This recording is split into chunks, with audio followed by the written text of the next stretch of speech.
Bonjour, je suis Nathalie Alette, Quality Manager à Livestock Feed. Cette année, LFL a commercialisé 66% de sa production en vrac.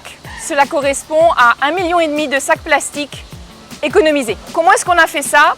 En fait, on s'est un peu inspiré de la façon de faire pour nos matières premières. Quand LFL a démarré en 1977, c'était une évidence d'acheter des matières premières en vrac.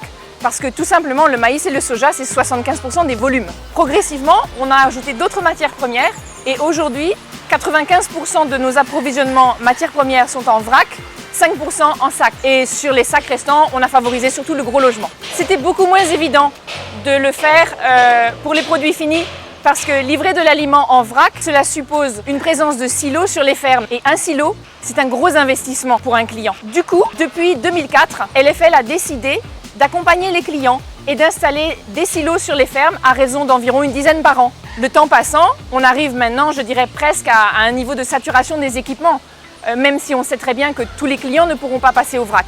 Nous avons quand même réussi à équiper jusqu'à des clients qui consomment tout juste 6 tonnes d'aliments par mois. Pour les autres, on réfléchit toujours à des solutions, y compris sur les solutions export, parce que ça suppose de s'équiper dans le pays de destination. Et quand le sac est, je dirais, inévitable, à ce moment-là, on essaye de faire en sorte qu'il ait une deuxième vie possible. Par exemple, pour servir de contenant pour récupérer des déchets d'élevage ou bien des déchets verts comme ici. C'est le sens du macaron Reuse Me qu'on a imprimé dessus. D'ailleurs, les Mauriciens n'ont pas attendu que ce soit écrit dessus pour le faire parce qu'ils s'en sont servis tout de suite. Pour finir, je dirais que pour nous, l'avenir à LFL, ça passe par le vrac parce que c'est un avenir durable.